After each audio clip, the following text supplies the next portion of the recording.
Như vậy là ở hiệp thi đấu đầu tiên xã Hua Thành đã đạt dẫn trước đội San Na Ư 1-0. Xin mời hai đội chúng ta đổi bên để thi đấu hiệp đấu thứ hai.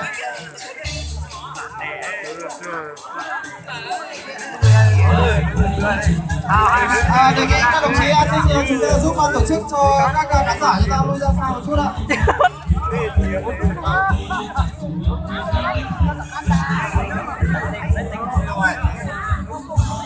Các anh ơi, lùi nào tất cả.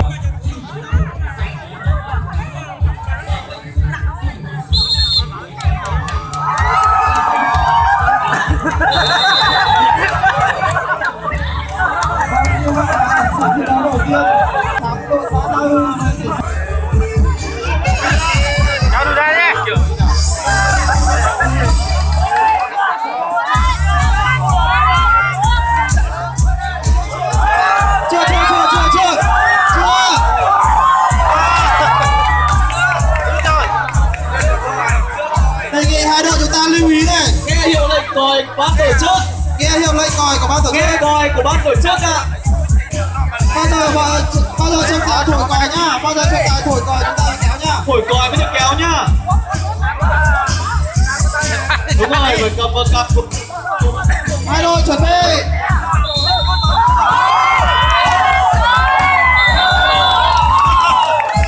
Và như vậy ở hiệp thi đấu đầu tiên xã Mường Phăng đang tạm dẫn xã Mường Phồn với tỷ số 1-0. Xin mời hai đội chúng ta đổi sân. Hai đội đổi bên, hai đội đổi bên.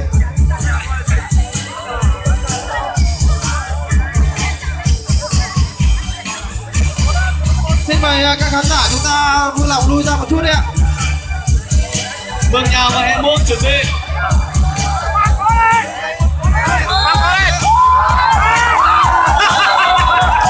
Vâng, như vậy là xã Mường Phăng đã giành chiến thắng với tỷ số 2-0. Xin chúc mừng đội xã Mường Phăng. Tiếp theo là xã Hẹn Muông và xã Mường Nhà. Hai đội chúng ta nghe hiệu lệnh của trọng tài nhá.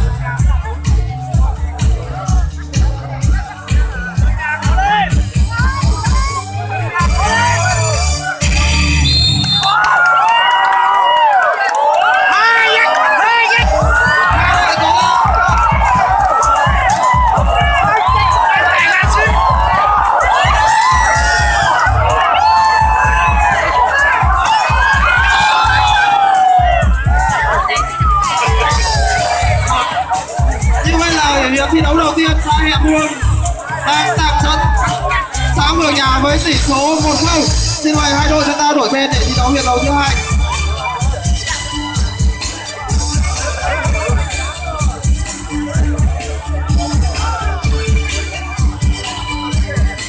Trận thi đấu tiếp theo là xã Na Tông và xã Na Tấu. Đề nghị hai xã chúng ta chuẩn bị.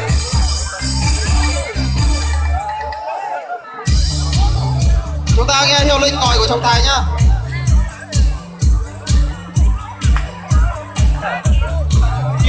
Chúng ta đứng rộng ra, những cái khán giả chúng ta đứng rộng ra.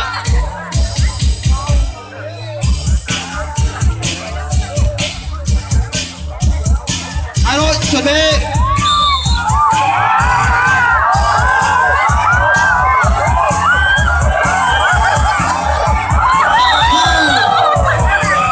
Như vậy là xã Mường Nhà đã nỗ lực trong hiệp thi đấu thứ hai và hai đội hòa nhau với tỷ số 1-1. Hai đội sẽ bước vào hiệp đấu thứ ba, hiệp đấu quyết.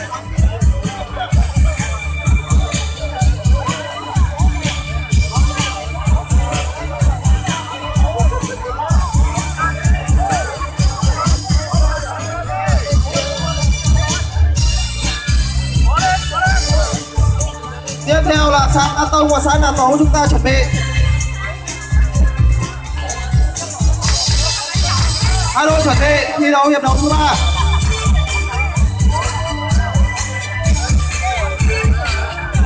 Đề nghị các đồng chí an ninh chúng ta vui lòng cho khán giả lui lại một chút đi ạ. Hai đội chuẩn bị.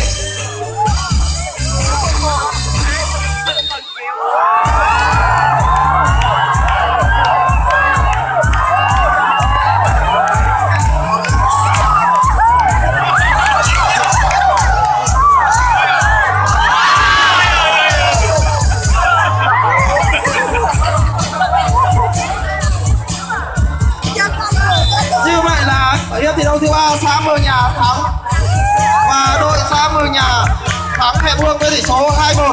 Xin chúc mừng đội xã Mường Nhà.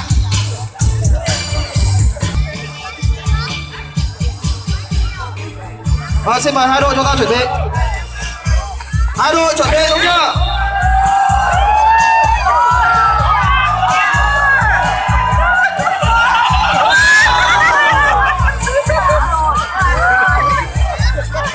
Như vậy là ở hiệp thi đấu đầu tiên xã Nà Tấu tạm dẫn xã Na Tông với tỷ số 1-0. Xin mời hai đội chúng ta đổi bên. Trận thi đấu tiếp theo là xã Hua Thanh và xã Phu Luông, chúng ta chuẩn bị nha.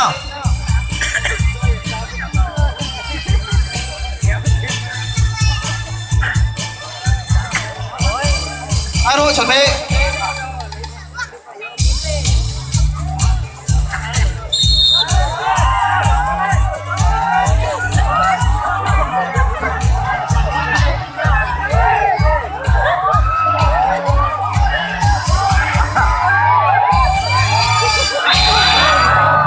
Vâng, như vậy là xã Nà Tấu đã giành chiến thắng với tỷ số 2-0. Xin chúc mừng xã Nà Tấu.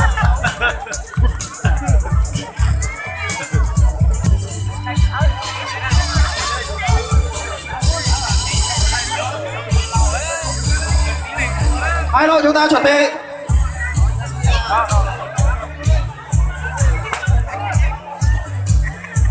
Hai đội chuẩn bị.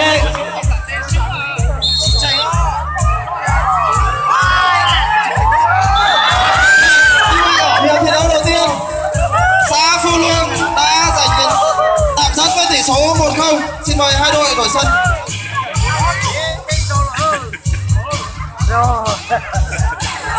Xã Núa Ngam và xã Mường Phăng chúng ta chuẩn bị.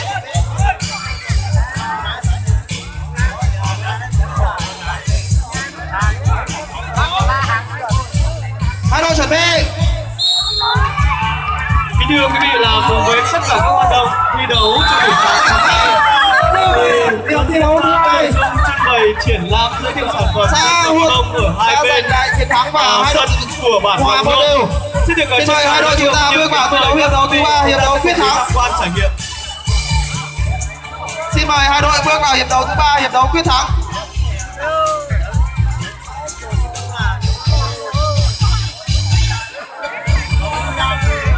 Hai đội chúng ta chuẩn bị.